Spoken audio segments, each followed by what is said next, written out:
Hey man, what's up? Stop, man. Hey, did you hear how in the news they've been portraying us really negatively at school? Yeah, it just doesn't make sense. I don't get it. It's only the negative news. It's always a negative portrayal of school. They never talk about the positive. Back when Barack Obama was here, they never even spoke about it, or at least that I saw at a higher platform than just local news. They never spoke about when Kamala Harris was here. Even to now, they don't talk about the good we do in the communities.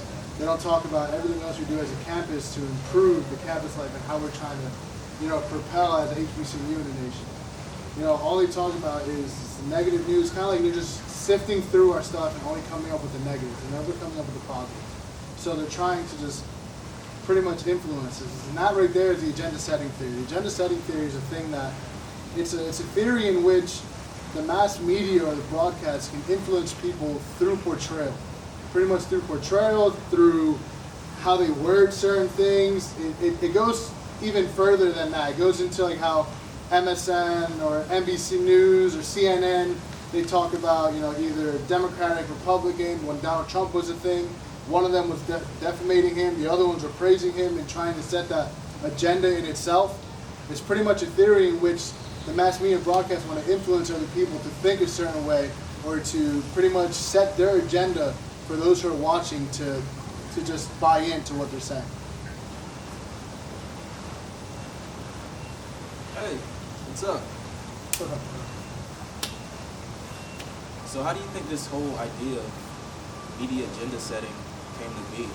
Well, for one, I think it came from a guy named Robert E. Hart, because he and fellow researchers devised a theory called gatekeeping. And gatekeeping really has the ability to either kill a story or actually create one. Yeah, I heard about that.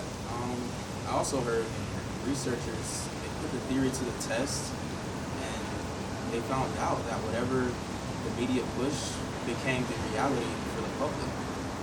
How do you think they do that today? See, nowadays there's 4 different ways that they really do it.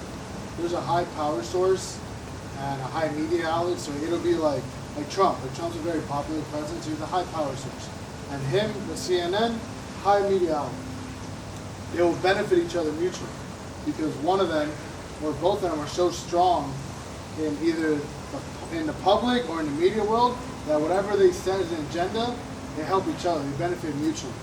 Now the second one is pretty much, think of like if like Trump worked like local news, right? Super high popular source with a low media outlet. Well, now what happens? So whatever Trump says or wants to set as an agenda, the low media outlet kind of just has to do it because they don't have the power. So since Trump has all the power, then that's what happens. So pretty much he sets the agenda and the low media outlet, like power source, kind of just runs with it. That's the agenda they got to go with. Now the third one is kind of the opposite. So it's high media outlet, low power source. Per se, how they kind of portray here at Florida Memorial University, right? Like it's a super strong media outlet on the negatives of the university, and the university itself isn't so powerful that it can't really combat it. So nationally, there's a lot of times that students won't come here because of the negative that's portrayed here. So now what happens if they're both low? Well, if they're both low, what happens is that the events that happen at the school or at the event, like whatever happens, pretty much is the agenda that's being set because neither of them have the power to change it.